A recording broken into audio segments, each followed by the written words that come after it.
கந்தனிடம் செல்லுங்கள், என்ன வேண்டும் சொல்லுங்கள். கந்தனிடம் செல்லுங்கள், என்ன வேண்டும் சொல்லுங்கள். வந்தவினை தீந்துவிடும் மற்றவற்றை தள்ளுங்கள், வந்தவினை தீந்துவிடும் மற்றவற்றை தள்ளுங்கள்.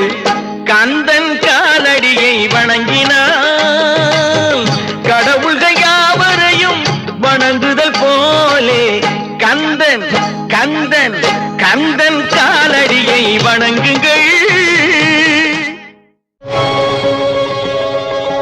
அம்மையானவன் எமக்கு அப்பனானவன்,